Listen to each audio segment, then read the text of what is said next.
Bonjour à tous et merci de suivre Ancré Bambou. C'est un réel plaisir de vous retrouver comme d'habitude. Alors comme je le dis assez souvent, l'objectif de cette chaîne c'est de susciter des interrogations, des questionnements, provoquer un shift de conscience, même si je n'ai pas encore atteint le niveau que je recherche en fait dans cette vidéo. M'étant fixé comment dire, un temps assez bref en fait. Voilà. Donc l'objectif en fait c'est de créer des débats d'idées, de l'argumentation, contre-argumentation, les chocs d'argumentation, pour en tout cas progresser sur le plan des idées et personnellement. Alors j'avais dans la précédente vidéo concernant Kémy Séba dénoncé son geste et dénoncé son argumentaire parce que il avait souligné bien avant qu'il demande à ce que la correspondante de TV5 soit expulsée, que depuis le début de son combat, les médias français n'ont fait que le caricaturer, le diaboliser et peut-être même le psychiatriser. Alors, je vais souligner devait être en fait la conclusion de cette vidéo, c'est-à-dire que quel que l'on soit, diabolisé, caricaturé, traîné dans la merde, les médias, un journaliste, les médias ou un journaliste, en fait, tant qu'il ne s'est pas rendu coupable d'une incitation, oui, bien sûr, d'une incitation à la haine raciale, ethnique, religieuse, politique, idéologique, la démocratie exige de nous que nous lui accordons justement, comment dire, une liberté. Enfin, ou du moins la démocratie, comment dire, lui confère une liberté totale. Donc Kémy Séba doit revoir sa copie à ce sujet-là. Loin de moi de lui donner des leçons, c'est un grand garçon. Alors aujourd'hui, dans ce numéro, il est question de revenir justement sur ça.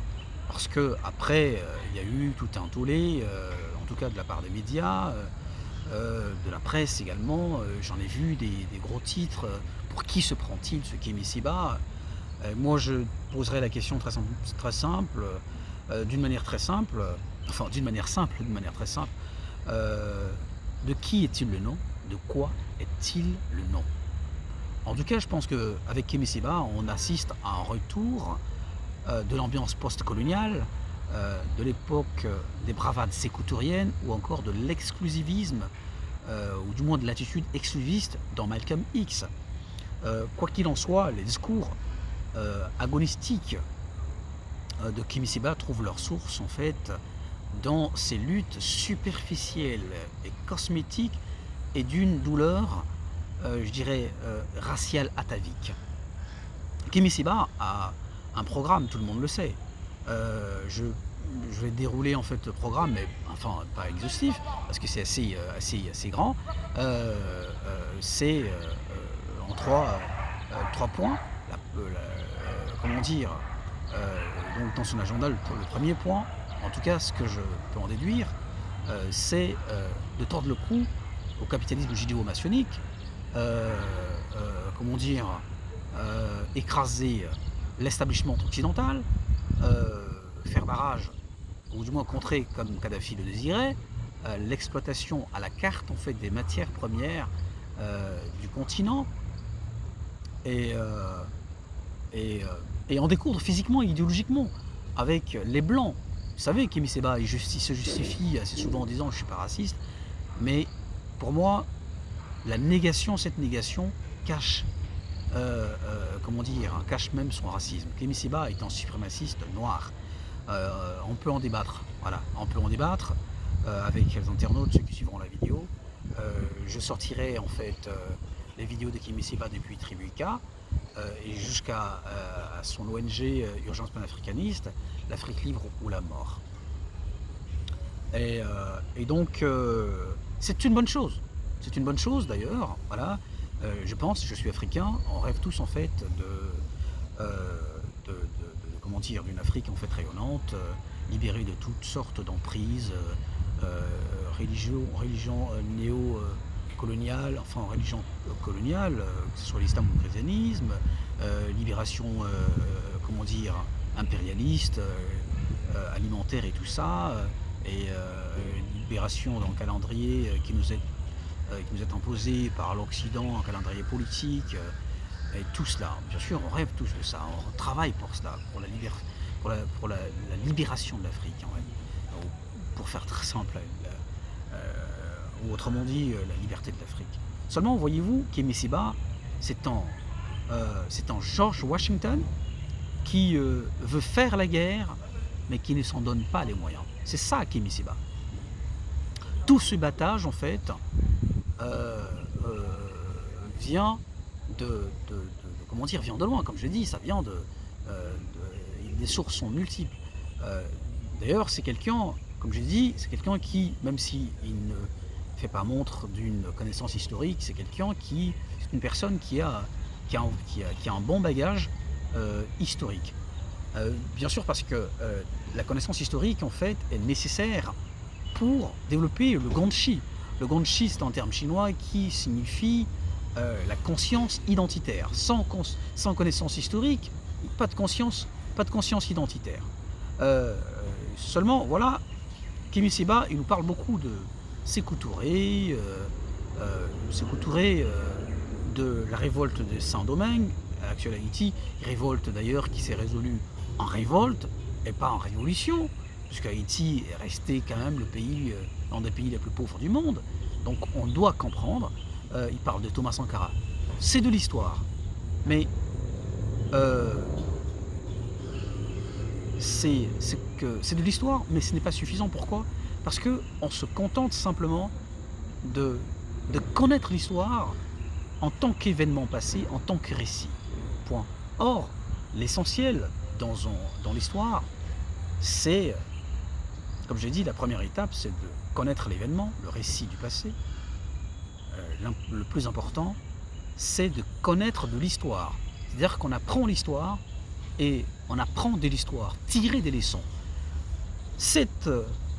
Tous ceux qui apprennent de l'histoire parviennent à réparer les erreurs des pionniers. Kémy Séba ne le fait absolument pas. Il se donne les airs de Thomas Sankara, il a un ton sékou tourien qui sont des tons qui n'ont accouché que de souris. Parce que le problème n'est pas ailleurs, le problème est en nous, comme on dit, le ver est dans le fruit.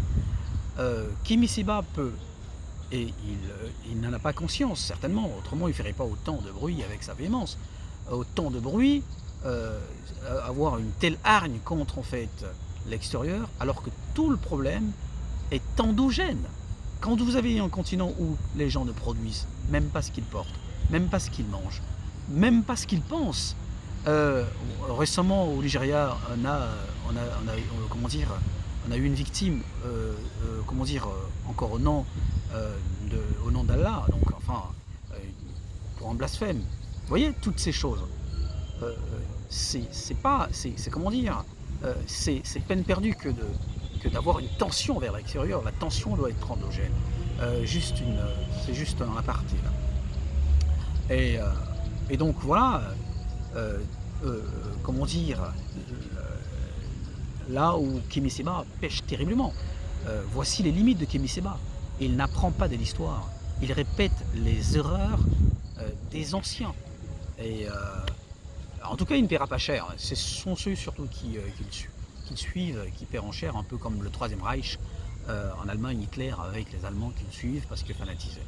Revenons maintenant à l'actualité. Alors, Kémy Séba, qui a été repris par des journalistes suite à l'expulsion de la correspondante de TV5, va réagir toujours de manière orgueilleuse. Reconnaître en fait ses torts, non. Il dit plutôt comme en tout cas les dogmatiques, et je l'ai toujours dit, Kémy Séba, il est facho et il est d'autant plus facho qu'il est dogmatique. Il va répliquer en guise d'argument que les journalistes sont tous, pas corrompus, mais complexés, qu'ils tremblent devant des blancs comme des chiens. Pourquoi les journalistes en fait, qui ne sont pas d'accord avec toi ou ses adversaires, seraient complexés et pas toi-même en fait? Et il y a là en fait trop d'arrogance, il y a là de l'outrecuidance. Pourquoi? Parce que je ne suis pas d'accord avec vous, je suis complexé, je tremble devant le blanc. Pourquoi? Pour moi d'ailleurs, en fait, Kémy Séba correspond parfaitement à, comment dire, à la peau noire, masque blanc de Frantz Fanon. Cette attitude réactive, violente qu'on a à l'égard du blanc. Il n'y a pas à avoir une attitude violente ou une attitude servile. Il faut avoir une attitude d'homme à l'égard du blanc, du noir, du jaune et machin. C'est tout. Parler en homme, parler avec son cœur, parler avec son cerveau et non pas avec sa race. Donc vous voyez, Kémy Séba empêche, avec Kémy Séba, il n'est pas possible en fait d'avoir un débat. Vous voyez, parce que il est entier, il est dogmatique, il est catégorique en fait. Les journalistes en fait qui l'en veulent pour l'expulsion, qui lui reprochent en fait l'expulsion comment dire, l'expulsion de la journaliste, il leur rétorque simplement vous êtes complexé. Et moi j'en suis arrivé à la conclusion que Kémy Séba n'a pas agi seulement du fait des arguments qu'il avançait, à savoir qu'il est caricaturé, mais aussi par représailles. Je vous explique. Parce que dans une de ses vidéos, il explique aux journalistes, il pose la question aux journalistes de savoir pourquoi les journalistes, en fait, n'ont pas réagi à la fermeture comment dire, de RT France et de Sputnik en Europe, enfin en Europe, en Occident, par comment dire, par l'Union européenne, fermeture abusive. Mais moi, je pars d'un principe très, très clair, très simple. Les journalistes, en fait, locaux n'ont simplement pas réagi parce que l'affaire ne leur a pas sauté aux yeux. Autrement dit, en Europe, il y a eu bien sûr des journalistes, des médias qui ont déploré, condamné, critiqué cette fermeture abusive de Sputnik. Vous voyez? Donc voilà tout le danger qu'on a, comment dire, enfin, voilà tout le désaccord que j'ai avec Kémy Séba. Et ce que je déplore surtout chez lui. Vous voyez, c'est pas parce qu'on est en désaccord avec toi qu'on n'est pas autant africain que toi. Et c'est malheureusement ce que les gens vous reprochent en fait sur Internet. Ils vous suivent. Alors si vous n'êtes pas d'accord, si vous n'avez pas une certaine idée de l'Afrique qu'ils partagent, vous êtes un vendu, vous êtes un endoctriné, vous êtes un perdu. C'est dommage. Avec ces conceptions, nous ne nous en sortirons jamais. Après, on ne prétend pas avoir la vérité. C'est pas la prétention que nous avons. C'est pas ce qu'on affirme. C'est qu'on veut dire qu'il faut qu'il y ait un débat d'idées. Faut que le discours en fait, que Kémy Séba tient ou un autre tienne, permette justement, autorise comment dire, des chocs d'arguments, la confrontation. Il n'est pas le centre du monde. Je m'arrêterai là pour aujourd'hui, et puis je m'arrêterai là pour aujourd'hui, sans faire de conclusion d'ailleurs. Hein. Sur ce, je vous souhaite une excellente journée. Au revoir.